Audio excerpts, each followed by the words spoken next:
Super excited to have our special guest today, Carl Carell, who is the CRO and co-founder of GetAccept. GetAccept is the world's #1 digital sales room, an incredible platform that we're going to learn more today. My name's James Ski. I'm the CEO and founder of Sales Confidence, and we're building the world's most valuable B2B sales community. As always, we like to break the ice, get straight into it. We want to understand Carl's experiences, what's top of mind for him, understand the business that he's built, that he's growing globally, and also understand kind of how he develops his own confidence. So the first question I always like to start with is, what's typically the first thing that you think of when you wake up in the morning? That's a really good question. I think we just talked about it. Honestly, the first thing I'm trying to drink more water. So the first thing is just heading to the tap and have some water. Then I think the other side of it, I've practiced meditation for a long time. So finding time to do that and prioritizing that move is actually to wrap a little bit my head around my own mind. So I think prioritization on mental health in the mornings to ensure that you start the day off well. I think everyone in sales is, we talked about it just before we got started, but I think we build our own stress. So getting in control of that the first thing in the morning, I think is top priority from my perspective. But I think it has changed over the years. Of course, when I was, say, 10 years ago, it was different. It was directly into work, directly into what do I want to get done today. And I don't think that's a very healthy habit to start there. I think it has to start more holistically with yourself to find balance in your life. Amazing. How long do you kind of meditate for in the mornings? I try to do it for 20 minutes. Wow. I think that's the cutoff time to find. I've experimented it with it over the past 6-7 years and different doses. And I think 20 minutes is both effective and I think the most bang for the buck from my personal perspective, at least. Yeah, that's good. Excellent. And considering, the scale of the business that you've built, the level of responsibility you have to your people, to your customers, I'm just wondering, where's the motivation and the inspiration come from to take you on this journey that you've been on? That's a very good question. I think that, you talk about a personal vision statement, maybe. From my perspective, and I think, again, things change. I'm 34, turning 35 this year. Rarely think about age, but when you take a little bit step back, think on how you evolve as a human being and your motivation behind it. When we set out to start GetAccept, I think I was younger. This is 7 years ago. I wanted to just build a global company that was successful. But then what is the definition of success? In that mind, maybe 7 years ago, if I go back, it was, okay, we want to build a unicorn. That was the thing. So this is my third company. And this time around, I wanted personally, from my perspective, to challenge myself and build something that had a global impact, that changed how things worked globally. So that was the first thing. I've been a salesperson as long as I can remember. I think sales is part of our day-to-day life, whether it's personal or it's business. But to me, it was always clear I wanted to build something around the sales community and impacting and helping salespeople to achieve great things.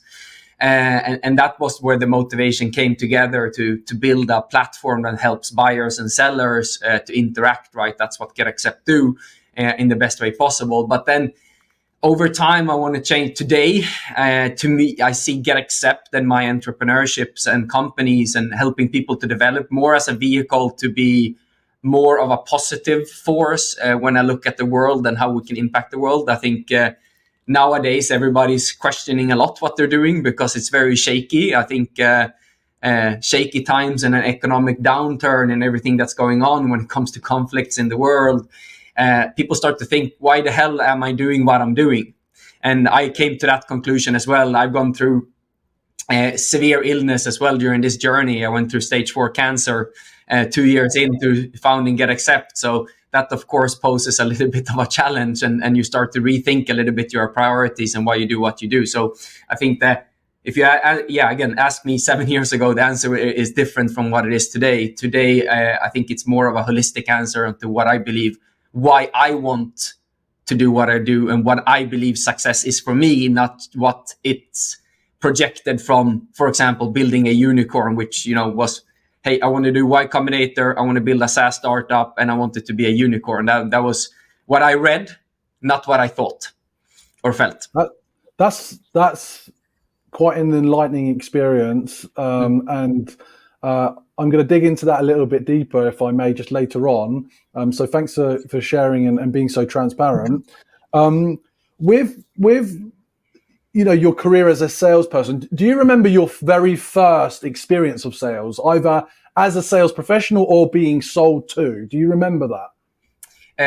There's two versions of that. I think when I was younger, I bought the rights from my older brother to sell his lottery tickets for his soccer team. That's how I funded to be able to buy candy, because my mom didn't allow us to get candy. So the only way I could get around that was to get money. So that's my first experience. Oh, this is fun. And that actually memories this still sits pretty strong in my vertebrae when I think about sales. But the other experience that I had, I think the first true experience, was in the journey of my second company. We started, and particularly into the B2B space, where my speciality lies. We started a consultancy, a couple of students in university, great ambitions. But the first time, when I was 22 years at the time, sitting in front of a multinational company and a board of management, including the CEO and their CSO, the chief sales officer there, and realizing, hey, I can, as a 22-year-old, convince them to do something, and they're listening to me. That was when I realized how powerful it is when you learn how to communicate and understand what people want to achieve, and if you then can make an argument how you can help them to achieve those goals and perspectives that they have, then you can be really successful in a sales setting. That's a great observation. You're absolutely right. Harnessed in the right way, the power to be able to influence and persuade someone to your way of thinking is an incredible skill, and also allows you to achieve so much. And I think you're right. When you start to realize that impact, of being an expert in your field, providing a quality service or product that you know and believe that is going to impact someone, and you just take them on that journey, it's magic, right? I think that's why I love this game, as it works. I just think it's so powerful, and such an important skill. That's great. That's really interesting. So thinking about that journey, those early sales experiences, and you've gone through a number of steps in your career, in terms of responsibility as a leader as well. What do you think makes Carl successful? Why are you successful in this field? I think, to start with the number one thing, I figured out what my weaknesses are, and making sure that I hire or surround myself with people who complement those weaknesses in the best way. I think this is, again, the learnings of an older Carl versus a younger Carl. A younger Carl thought, I can do everything, and I can do everything right now, and I don't need help from anyone else. I was a go-getter. I went at it, failed, crashed and failed, crashed and failed, and completely reiterate. But I realized it's not very intelligent to do that when I actually can seek advice from others. So that also becomes the mantra a little bit on when it comes to my own strengths. I try to be that person who help people navigate their own career and their own personal journeys, because I think the personal motivation is bigger than why they join a company or the company vision, right? So understanding the individuals and what motivates them. In the same sense, take that back to that boardroom where I sat in front of a CEO of a large company. What is important to him?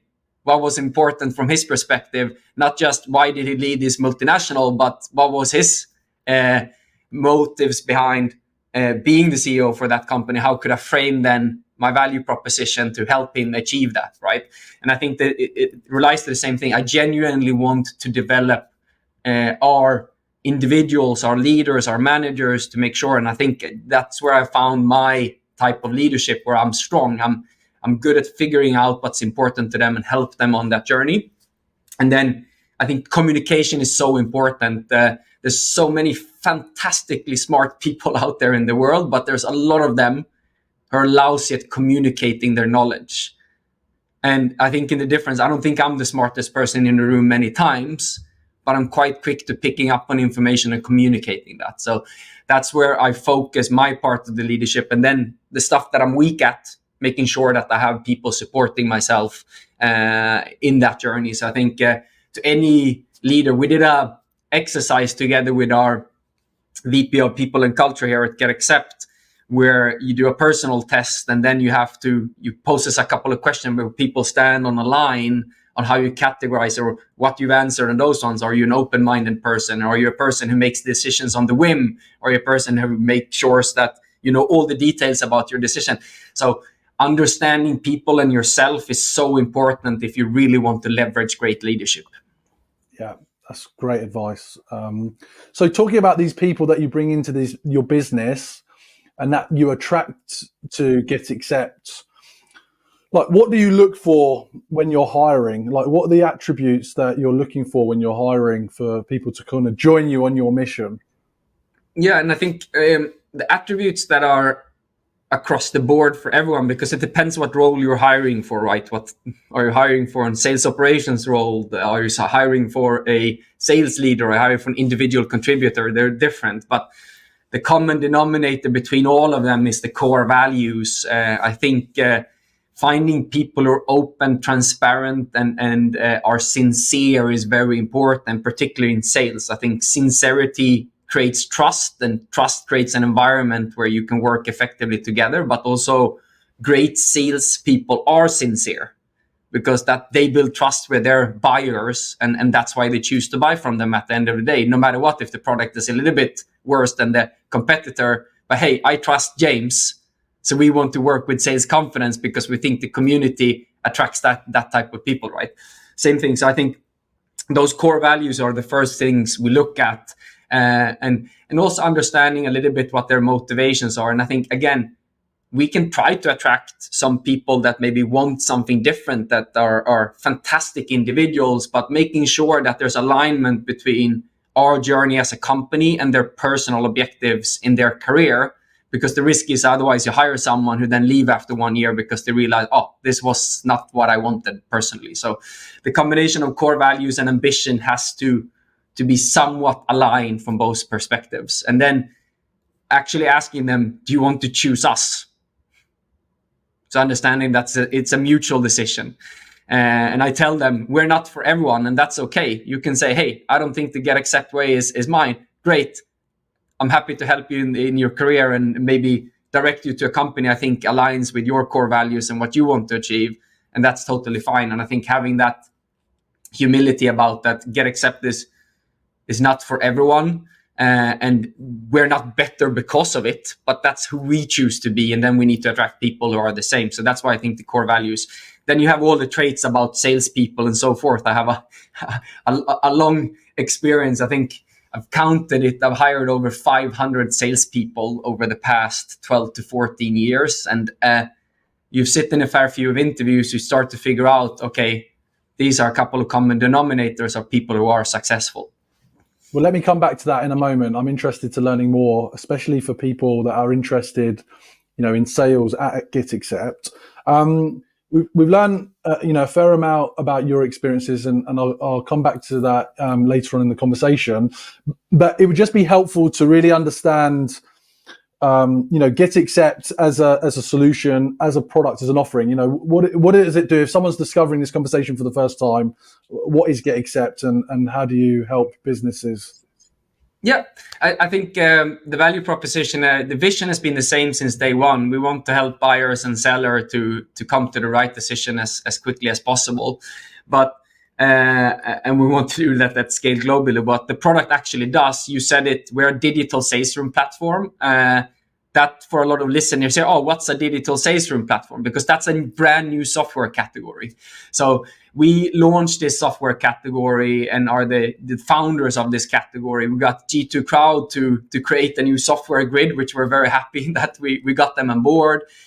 We started out with a couple of competitors who adopted this category. Now there's 20 plus competitors in the category. And what this category is about is from opportunity to close. So we're the account executive's best friend. Where outreach or SalesLoft are, you talked about Kyle Porter, SalesLoft founder. I know he's been on this podcast, for example. They go to market as the SDR's best friend. We go to market as the closing rep's best friend. And what that means is we create one link, one microsite that lives on from that first opportunity until you choose to sign and agree to work together, or say no for that matter, where we enable both the buyer and so the entire buying committee and the seller to communicate effectively with sales content, proposals, videos at the end with legal e-signatures, that side of things, to ensure, again, that when you create those hard-earned opportunities, that you capitalize on those ones and create a fantastic buying experience.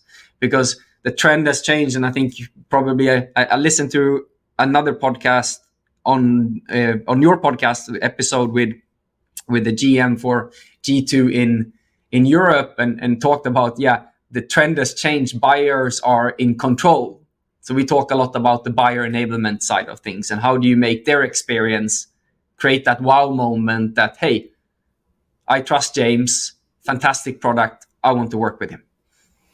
I think you're absolutely right. The expectations of buyers are much higher.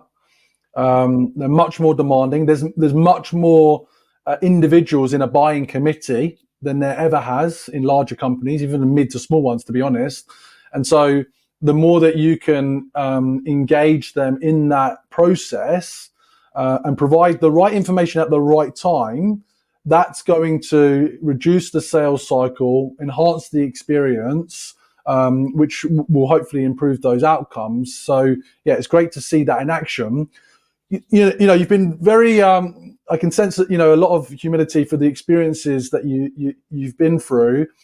You've got GetAccept where it is right now today, but, projecting into the future, what is the kind of long-term vision for GetAccept in terms of where you want to take it to? Yeah, I think we wrote one thing in our first pitch.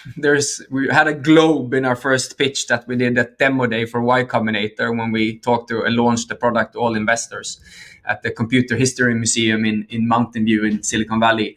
And it says there's 20 million B2B sales reps. That was the data at the time. And we charged them $45 per user per month. I mean, the objective was we want that every single deal that happens in a B2B setting is going through GetAccept.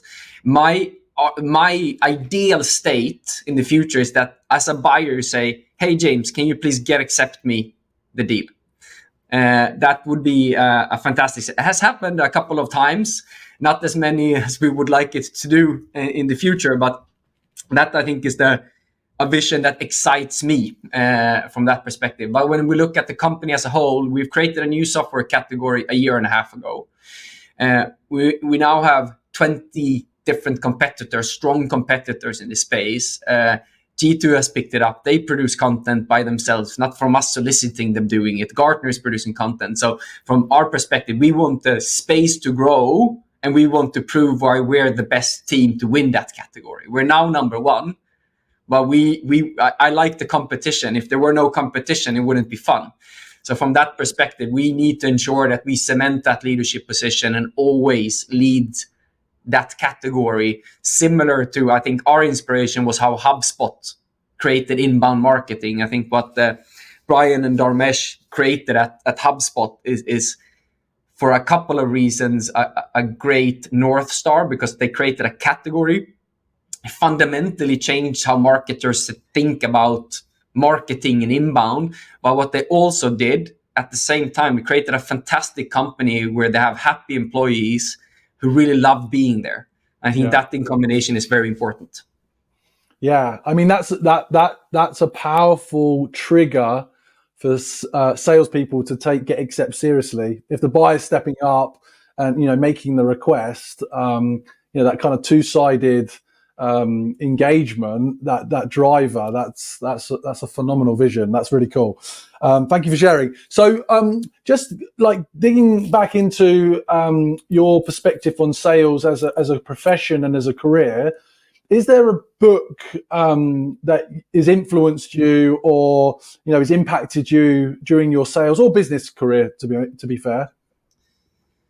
I think the one who had the biggest impact, I think, that I read at the point in time, I don't think necessarily it's the best book, but Spin Selling was one of those ones that came up at a certain time. But no, I don't have a particular. I think what's important as a sales leader or anyone is to search for information and adapt with that information in mind, and put that into perspective to where are your company, where's your organization. I don't like the how we build demigods of certain sales characters or demigods of certain founders. We're all human beings. We make mistakes, and I hate when people sell that everything's perfect, rainbows and sunshines and everything. And I think my number one recommendation from that perspective is search for information, but you know best about your own business. You're the one who knows your customers. You're the one who knows your sales process. Search for information and utilize it. And I think that's an advice that I got from a mentor early on. I think that was also, again, repeated when we did Y Combinator for some of the world's most successful founders. I mean, we had opportunity to sit down with Sam Altman, who's now the founder of OpenAI. Everybody's using ChatGPT for their sales of some sort right now.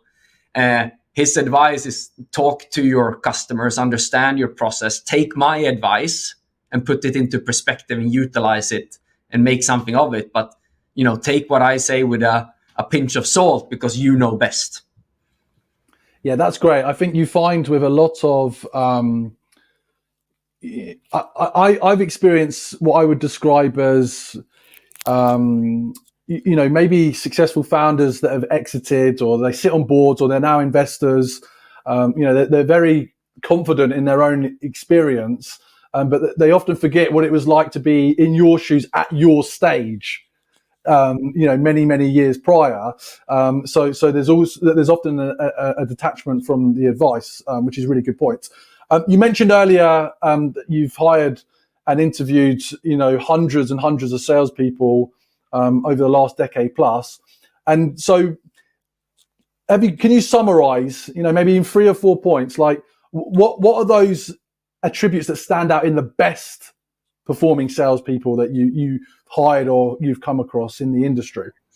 Yeah, again, and I think this is from the perspective of B2B and what we do. What I think number one is just that they have an ambition of some sort, an ambition that they can mirror into our process and something that goes together. So ambition is really, really important.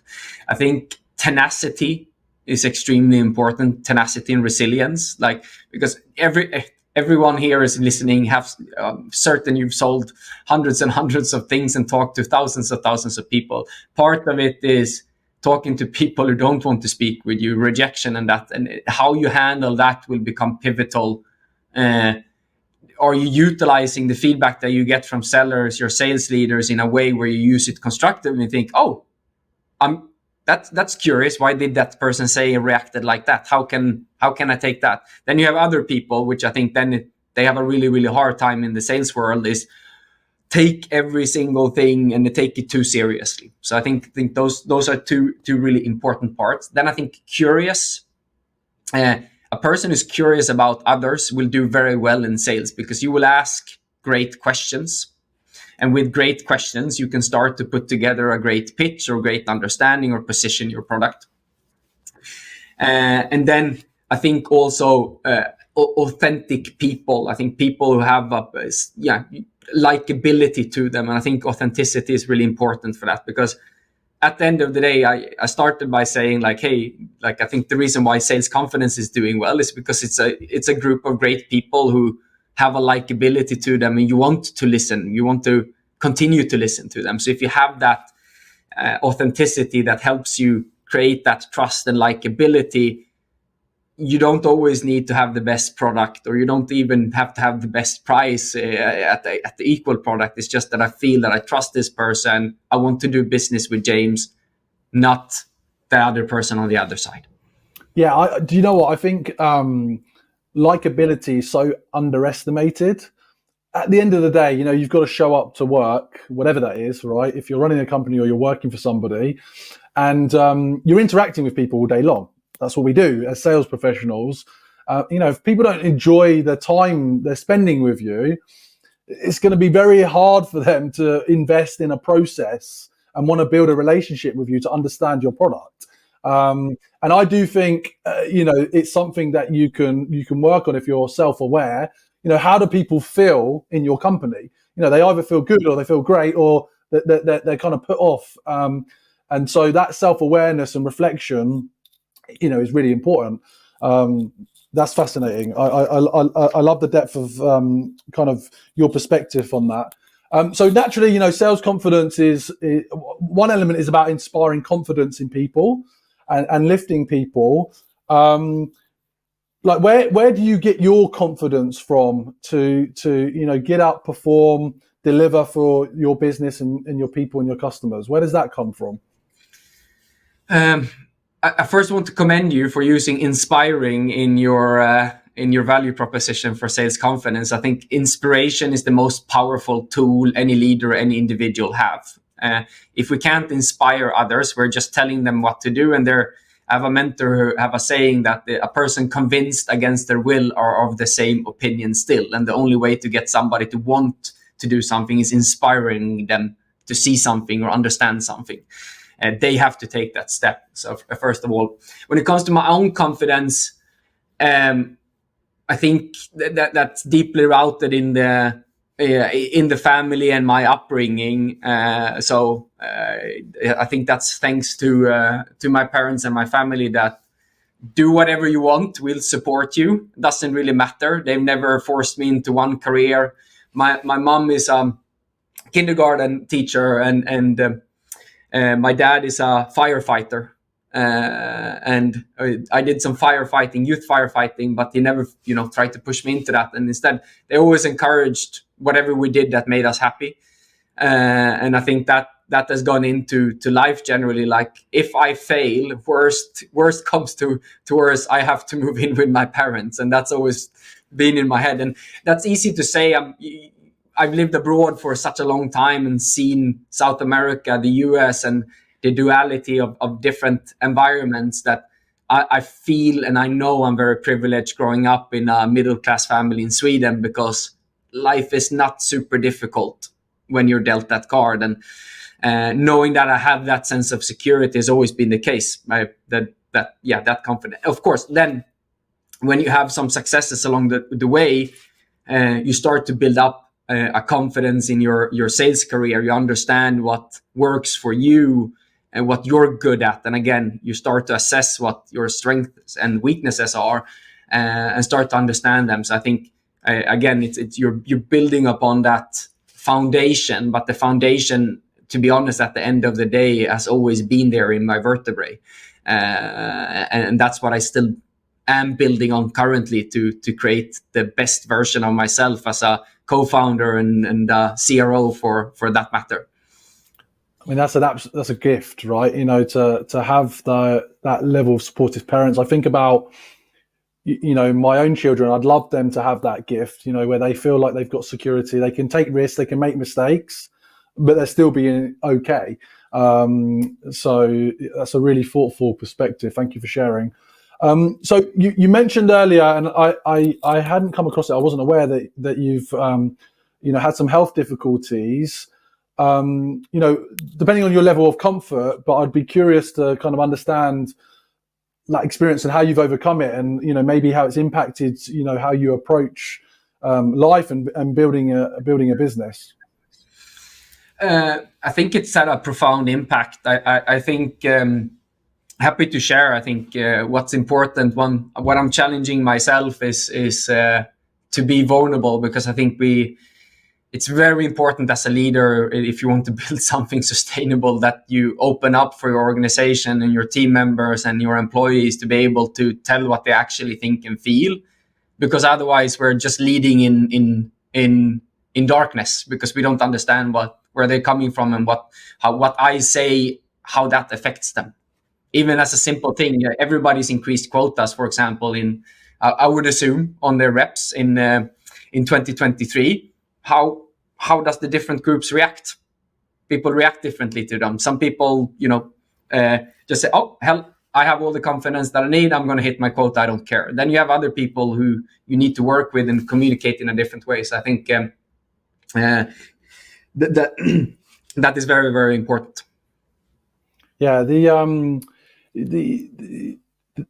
there's a lot of there's a lot of kind of facades that leaders can put up, to protect themselves, but also maybe their perception of how they want to be perceived by other people.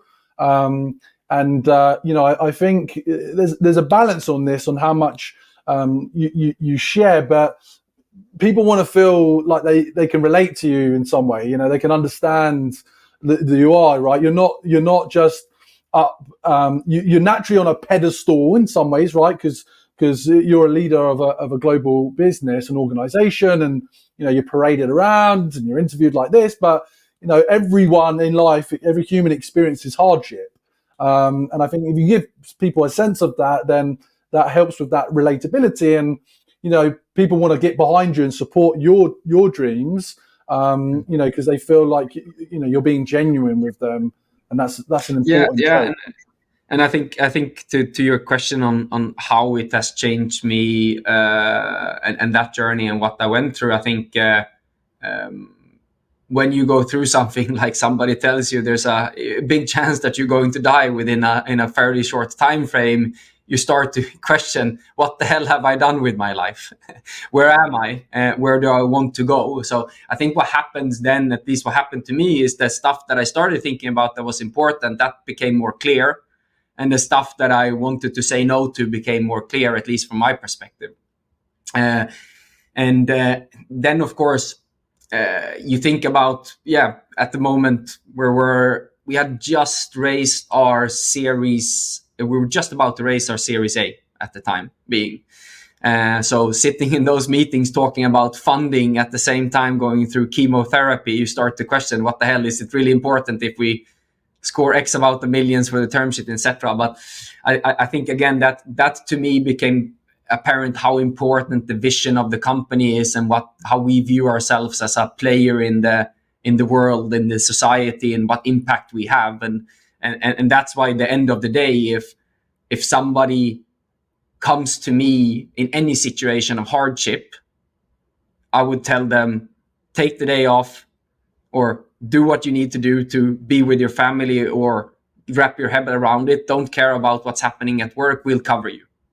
And I think that's an important part that I've realized, that at the end of the day, work and businesses and entrepreneurship is something that is less important than health, your family members and your loved ones' well-being. And having that conclusion, you can act a little bit better, I think, as a leader as well in certain situations. What have happened as a result of that I think people would challenge, you have to be ruthless as a sales leader, you have to be in a certain way.